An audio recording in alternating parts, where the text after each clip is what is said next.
français s'il vous plaît. Émission d'actualité roumaine et francophone. Bonsoir et bienvenue à tous. Je dialoguerai ce soir avec Dragoș Preda, un jeune homme à multiples casquettes. Je citerai juste deux d'entre elles, conseiller au ministère de la Jeunesse et des Sports et cofondateur d'un tout nouveau parti politique, le Pacte. Dragoș, si vous êtes aujourd'hui ici, c'est parce que votre parcours a commencé très tôt, en Roumanie bien sûr, mais également, et c'est fondamentalement dans votre histoire, à l'étranger. Est-ce que vous pouvez nous raconter comment tout ça a commencé ? D'après moi, bonjour à toi, Nicolas. Je te remercie pour cette invitation. On attend le débat depuis quelque temps. Et le parcours, c'était vraiment inattendu. Mon père, en tant que diplomate, il est parti travailler à l'UNESCO. Et cette opportunité de faire ses études ailleurs, à l'étranger, est venue. T'avais quel âge ? J'étais la première année ici à l'école des sciences politiques et administratives, CNSPA comme on l'appelle en Roumanie. J'étais pas convaincu de partir, mais j'ai saisi l'opportunité. Ben donc c'est rare parce que d'habitude c'est exactement l'inverse. Hein. Tout le monde saute sur l'occasion pour partir étudier à l'étranger. Oui, tout le monde. Mais moi, je suis vraiment attaché aux hommes, au lieu de naissance. Je suis vraiment attaché à ce que je vis plutôt qu'aux opportunités. Je ne vise pas les opportunités. J'aime vivre, j'aime résoudre, j'aime trouver des opportunités moi-même que de les saisir. Bon, et donc tu es parti trouver tout ça où ?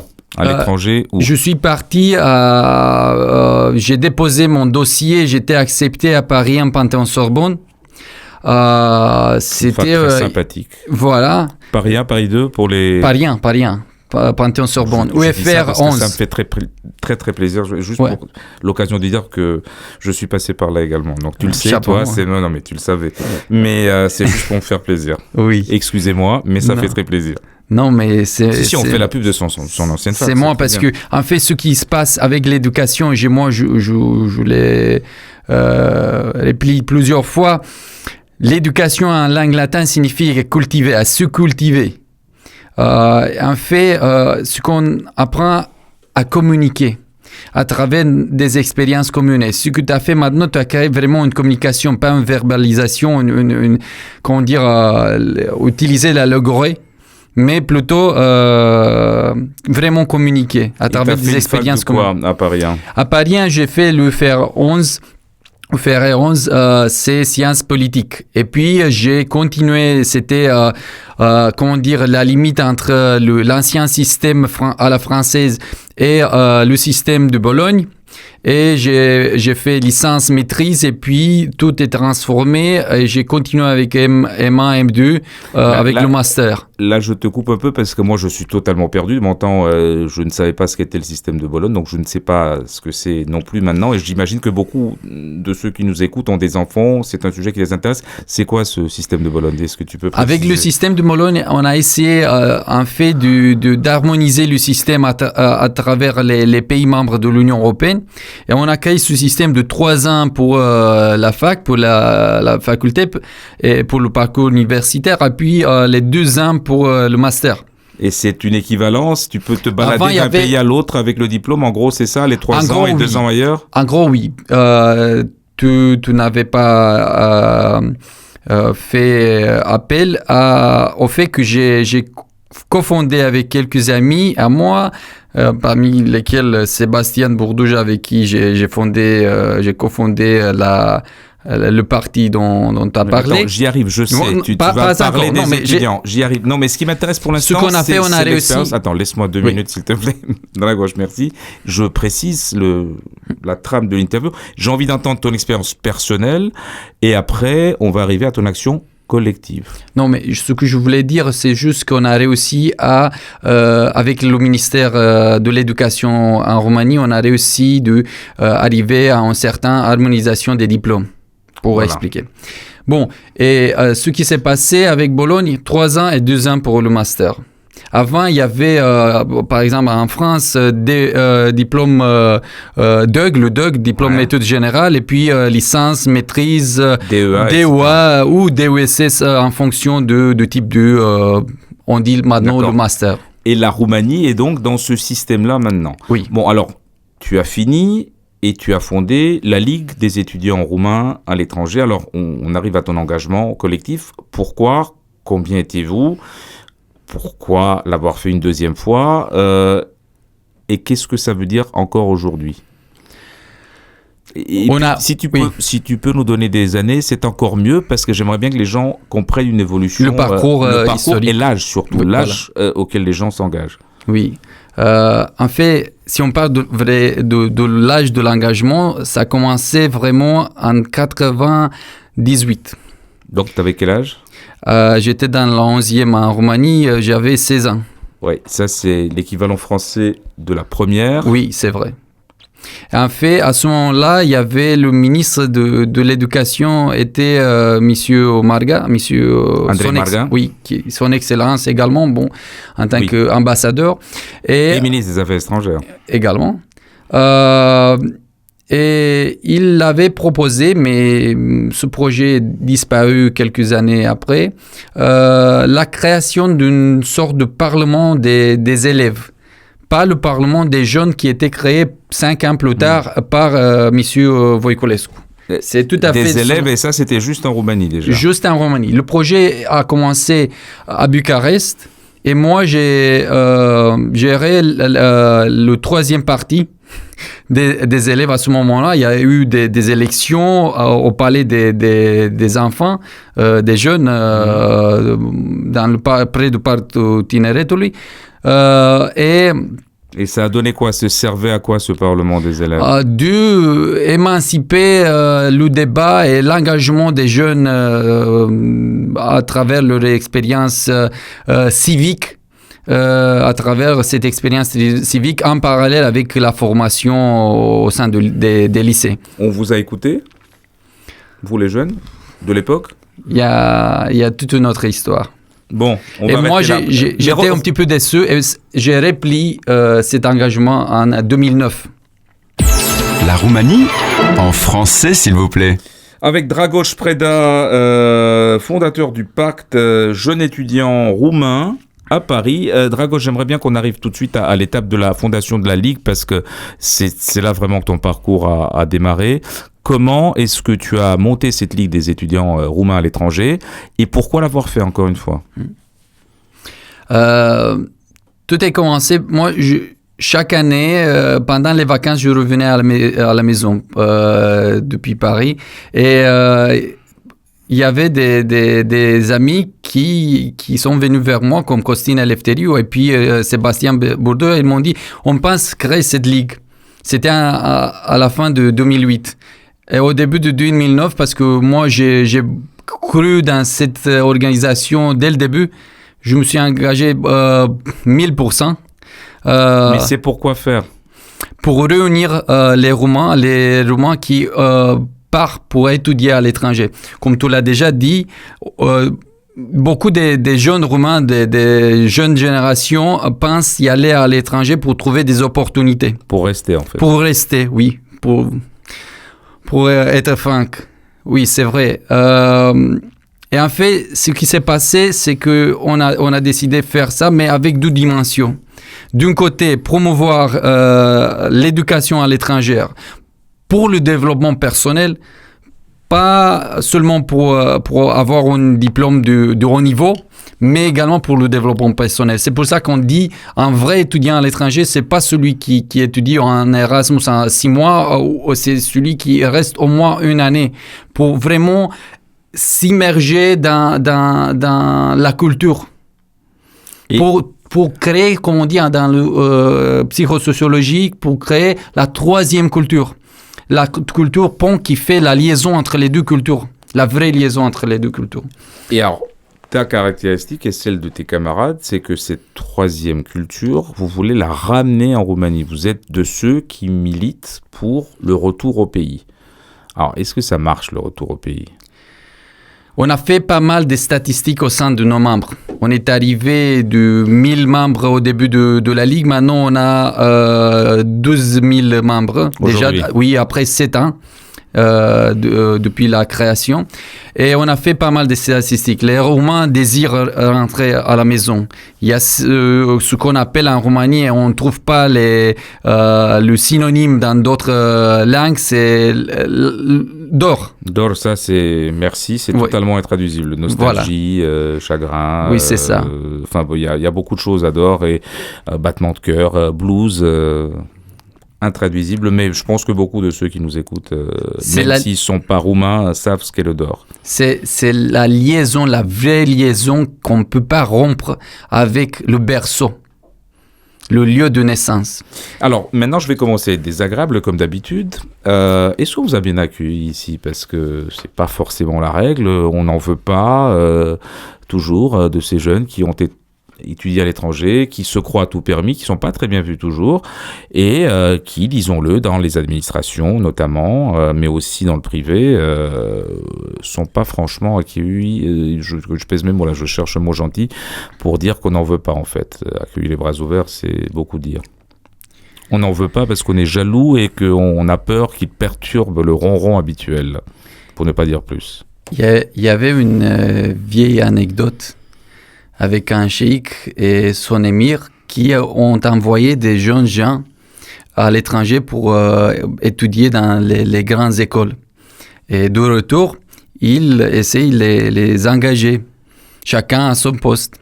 Et demandent à un jeune gens, qu'est-ce que tu as fait? Physique nucléaire. Ah bon, mais c'est quoi ça? C'est quelque chose de haut niveau. Bon. Et qu'est-ce qu'on va faire avec lui? On va l'engager en tant que prof d'éducation physique. Mais comment ça? Arrête, mais qu'est-ce que tu fais? Et il fait ça avec tous les autres. Et puis, le cheikh, parce que c'était l'émir qui proposait toutes ces nominations dans des postes, lui demande « Pourquoi tu as fait ça? Mais est-ce que vous voulez qu'ils vont prendre nos postes après ça ?» Et on arrive à ton réponse. En fait... T'es sûr que c'était pas Ion et Vasile en Roumanie? Oui. L'idée, c'est que d'un côté, je ne suis pas tout à fait d'accord qu'ils doivent nous ouvrir les bras. Pourquoi? La vie, c'est une bataille. Si on va ailleurs et on prouve maintenant là qu'on est bon, on fait notre travail, Non, bien sûr, pas seulement parce que vous arrivez de l'étranger, mais ce pays a besoin de compétences. Oui, je suis d'accord de ce côté-là, mais en même temps, le pays doit nous offrir les opportunités, mais pas nous les mettre dans les poches. C'est ça ce que je viens de dire, parce que tout le monde parle, donc l'État doit faire ça, l'État doit nous amener, l'État doit créer un système peut-être législatif avec des taxes baissées pour ceux qui rentrent à la maison et tout ça. Non, je ne suis pas tout à fait d'accord. Si on réussira, on va réussir n'importe où. L'idée, c'est que, oui, l'État doit faire de bien pour sa population, n'importe où. N'importe pour qui ou pour l'ensemble de ceux. Voilà. C'est ça en fait l'idée. Et bon, il y a également le courage d'un gouvernement qui va faire, comme il y a plein d'exemples ailleurs, s'assumer le fait que, bon, pour les élites qui ont prouvé et sont devenues des élites ailleurs, trouver des moyens financiers pour les amener. Ça, c'est vrai. Ça, je suis tout à fait d'accord avec toi. Et donc, je poursuis. La semaine dernière, ces élites-là dont tu fais partie, je ne sais pas, tu vas me donner un chiffre peut-être parce que c'est assez vague. Vous venez de créer un parti, en fait, dans la gauche, toi et tes camarades, qui s'appelle Pacte. Tu peux nous dire en Pacte ce que ça veut dire d'abord? C'est la plateforme de l'action civique des jeunes. Mais jeunes, c'est jeunes l'esprit. Parce qu'il y a plein de gens, même au moment du lancement, il y avait un pensionnaire qui avait 91 ans présent. Il a parlé. Parce que, ça peut être un jeune d'esprit. Voilà. L'idée, c'est en fait qu'on doit s'ouvrir et on doit comprendre la réalité de notre pays. On n'est pas que des élites, on n'est pas que des jeunes, on n'est pas que des vieux, on n'est pas que des travailleurs, on n'est pas que des académiciens. On est tous ensemble. On a besoin de toutes ces couches sociales pour exister en tant qu'un pays, en tant qu'une communauté, en tant qu'une identité au sein de l'Europe, au sein des organisations internationales également. Bon, vous venez de naître. Il y a des élections proches. Plus que proches, parce voilà. qu'on parle des élections locales au printemps et puis à l'automne des législatives. Est-ce que vous allez y aller à ces élections? Est-ce que vous allez vous présenter? Est-ce que le pacte aura des candidats, pour être clair? Oui, bien sûr. Bien sûr. On est préparé parce qu'on a préparé ce lancement depuis quelque temps déjà. En fait, Seul ou en alliance avec... On a commencé à avoir des discussions parce qu'on doit être vraiment clair et... vous n'avez pas l'implantation pour l'instant? Excuse-moi? Vous n'avez pas l'implantation territoriale, là, c'est les élections locales. On a également. Vous avez un vrai ancrage dans le terroir, dans combien de Joudettes, dans combien de régions? Dans une vingtaine des villes, des communes, Alors, est-ce que les vieux partis, quels qu'ils soient, UNEPR, PNL, PCD, tout ce que tu veux, est-ce qu'ils vous laissent faire? On était vraiment, moi-même personnellement, j'étais demandé par des amis qui sont dans des partis comme PCD, comme Parti social, comme le Parti libéral. Et j'ai été demandé pourquoi vous venez pas dans les grands partis pour les réformer de l'intérieur. Ça, c'est l'éternel débat. Oui, parce que je ne crois pas qu'il y a vraiment un désir de réforme, mais en fait un désir de s'adapter aux situations nouvelles. Et c'est pas ça ce qu'on désire. En fait, c'est une responsabilité ce qu'on a fait. C'est une responsabilité assumée de tout notre parcours ce qu'on a fait depuis. Bon, on a créé la Ligue, on a laissé de côté la Ligue se développer soi-même. On a créé la fondation, on a laissé la fondation se développer de soi-même. Je reviens sur ta critique politique. Tu crois que les vieux partis sont irréformables, qu'ils n'ont pas envie de se réformer et que ils continueront comme ils savent le faire et pas autrement? Réformables, ils l'ont fait. Mais ils font dans des ça. proportions cosmétiques. Voilà.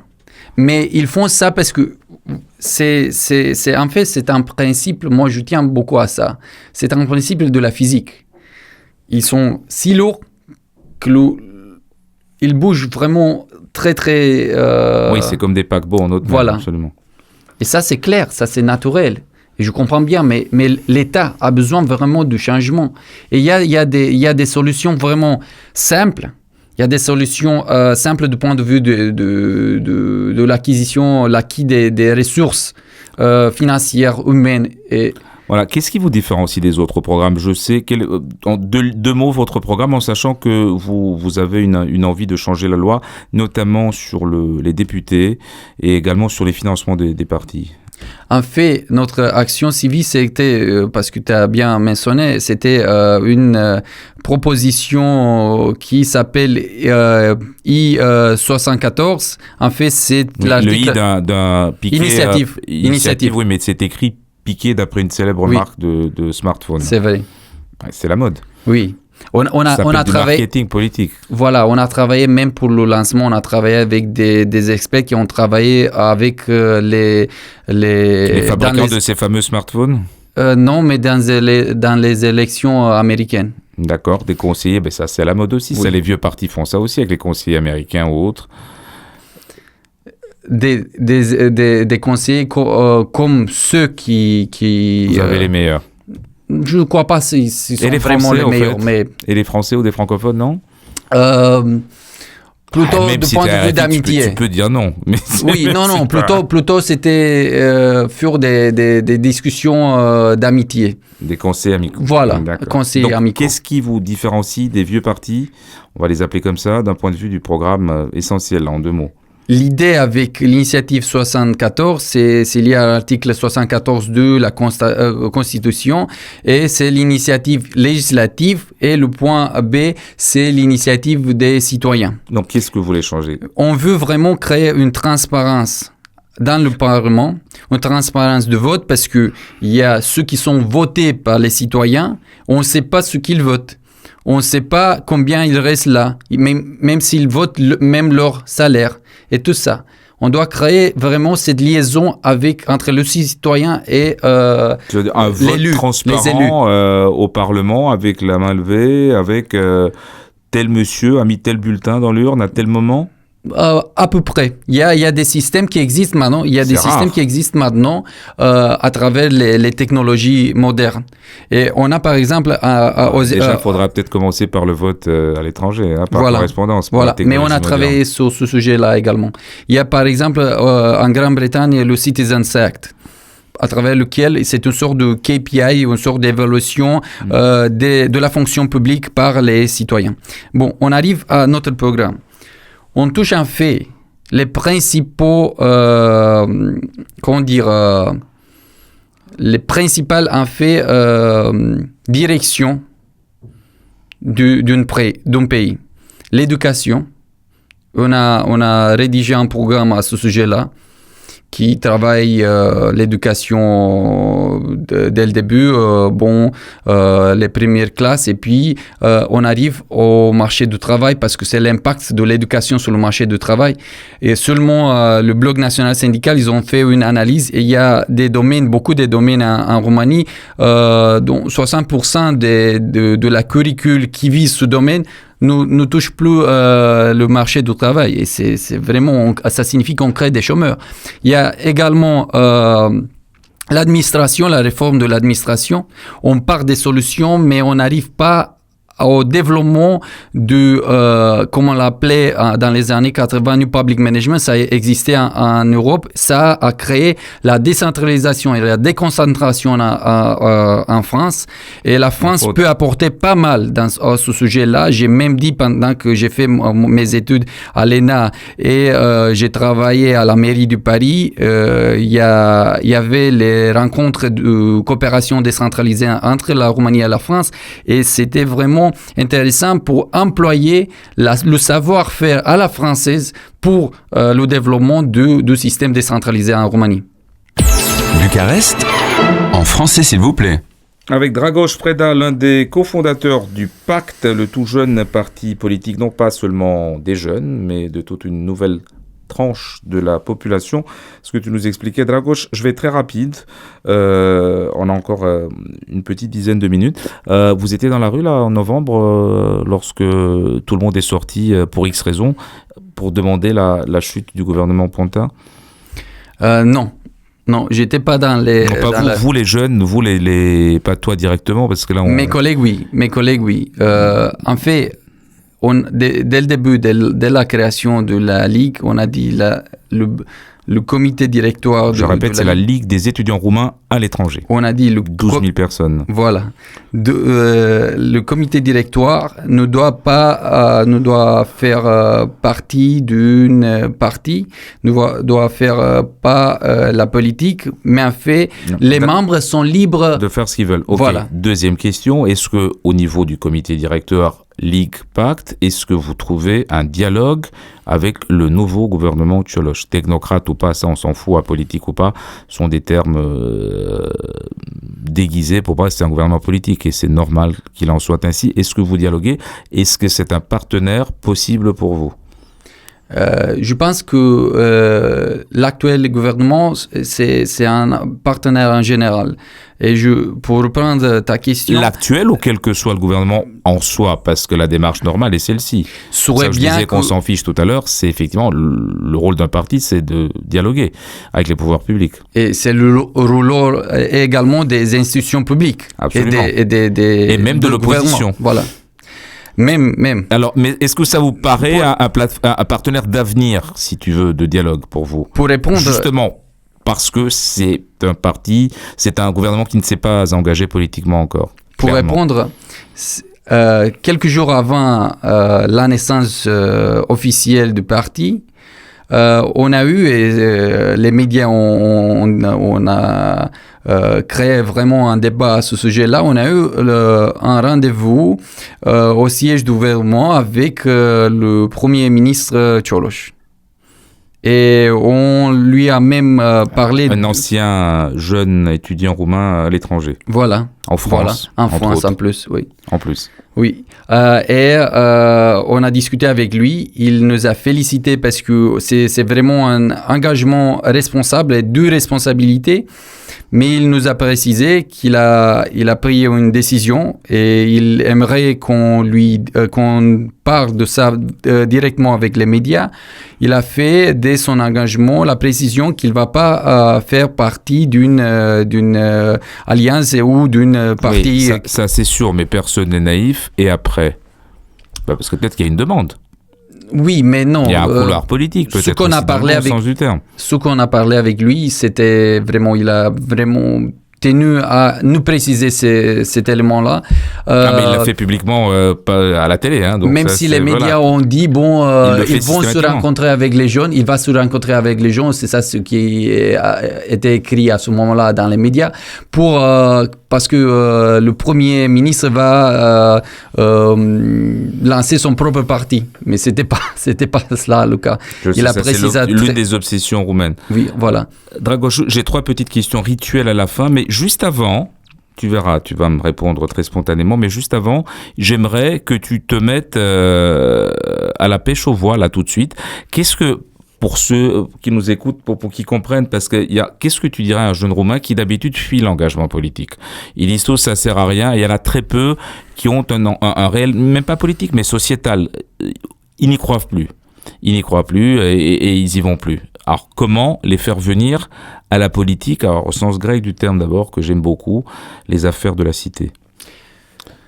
Ce que j'ai dit dès le début, au lancement de Pacte, j'ai dit, même si c'était déjà l'après-midi, j'ai dit bon matin, même si on ne dit pas ça en français, mais bon matin, bună dimineața, România. Et pourquoi j'ai même répété ce mot-là? J'ai dit, la Roumanie commence à se réveiller. Quand on écoute l'hymne national, on parle réveille-toi. Oui, réveille-toi roumain. C'est les premiers mots. Maintenant, si on regarde ce qui se passe dans la société civile, la société, comme on l'appelle maintenant, des rues, voilà. La rue, on dit. De la rue, oui. Ouais. On voit très bien que... Il y a un public à capter là dans le bon sens du terme. Il y a un bassin électoral qui jusqu'à présent était plutôt inerte. Ça s'est vu également pendant les dernières élections. Le 9% de... Présidentiel, tu veux dire. Voilà. Le 9% qui a basculé. Le 9% qui a basculé. Et moi, je sais, c'est également très bien que dimanche, le jour des élections, les deux côtés, les socialistes et les libéraux, ne pensaient pas que ça va tourner pour les libéraux. Non, le matin même, l'écart de 10 pour Victor Ponta était encore là. Et ça, c'était grâce à ce pourcentage des plus de 60%, entre 40 et 60% des gens, surtout des villes, qui ne vont pas aux élections. Et donc, c'est cette cible-là que vous visez électoralement? Non, mais si. On vise tout, l'électorat. Mais ça a des dents longues, c'est très bien. Parce que, en fait, le vote, c'est pas un droit. C'est une responsabilité civique de nous tous. Alors, petite parenthèse, tu le rendrais obligatoire, le vote, ou pas? Comme nos amis belges, par exemple? Oui, moi, j'aimerais ça. Mais pas obligatoirement, ça signifie que tu perds quelque chose. Mais on peut créer même des avantages. Si tu participes au vote, on coupe 10% ou 15% des taxes que tu payes pour la maison, pour la voiture. Il y a des moyens pour stimuler la population. Il y a des moyens qui peuvent apporter pas mal. Autre que de la farine ou de l'huile, non? Oui, voilà. Et ça, c'est légal, ce que je parle. C'est clair, c'est transparent et c'est légal. C'est parfait. Les 3 dernières questions, Dragoș. Quelle est ton image du moment de la Roumanie? L'image de cœur, bien sûr, surtout te concernant. Beaucoup d'espoir. Beaucoup d'espoir parce que je pense que la Roumanie a encore de la chance. Et cette chance lui appartient à chaque citoyen. Et chaque citoyen doit se réveiller, en fait, parce que la Roumanie nous appartient à tous. C'est pas pour une partie, pour les gauches, pour les droites, pour je sais pas qui. Donc c'est une image de patriote. Donc quel est ton regret roumain? Ton regret roumain. Qu'on n'est pas unis. Ça, je regrette beaucoup. Pourquoi on a créé la Ligue? Pour s'unir. Pourquoi on a créé tout ce qu'on a créé? Pour s'unir. On peut faire autant avec si peu si on va s'unir. Autant avec si peu. C'est juste l'efficience. On parle de productivité. On parle de créer de la production de plus valeur. On peut la créer avec si peu. Juste. Dernière question, Dragoș. Quelle est ta dernière découverte roumaine? En général, ça peut être n'importe quoi. Et tu t'es dit, ça, j'aime. Oui, tu m'as bloqué parce que moi, je suis, tu l'as dit dès le début, avec plusieurs casquettes. Et moi, je suis vraiment, pourquoi je fais autant de choses, c'est parce que je suis vraiment, j'ai une soif pour découvrir. Et ta dernière découverte excitante? Je vais pas te le dire avant pour préparer, parce que sinon toute spontanéité s'envole et j'aime bien les silences, moi-même si je parle beaucoup. C'est pas une découverte, mais c'est une redécouverte. En fait, je vois tous les étrangers, tous les expats qui sont ici en Roumanie et également mes amis, des amis de mes parents, et ils me donnent beaucoup, et moi je t'écoute maintenant, ils me donnent beaucoup d'espoir, plus que les Roumains. Ils parlent si bien de la Roumanie, ils voient la Roumanie d'une manière que parfois on oublie à la voir, à la regarder. Et c'est bien parce que ça te donne un petit peu un recul et ça te met le sourire sur les lèvres et ça te donne l'énergie et l'espoir. C'est vraiment... Maintenant, je réalise en parlant avec toi en français, oui, c'est ça. On doit faire le recours. C'est bien de partir parfois pour prendre son temps à réfléchir et à voir qu'il y a autant à faire ici. Merci, c'était Dragoș Preda, conseiller au ministère de la Jeunesse et des Sports et cofondateur du nouveau parti politique, le Pacte. Merci à vous de nous avoir suivis. Rendez-vous mardi prochain à 19h15, en français s'il vous plaît, ici et seulement ici, à RFI. Très bonne soirée. En français s'il vous plaît, émission d'actualité roumaine et francophone.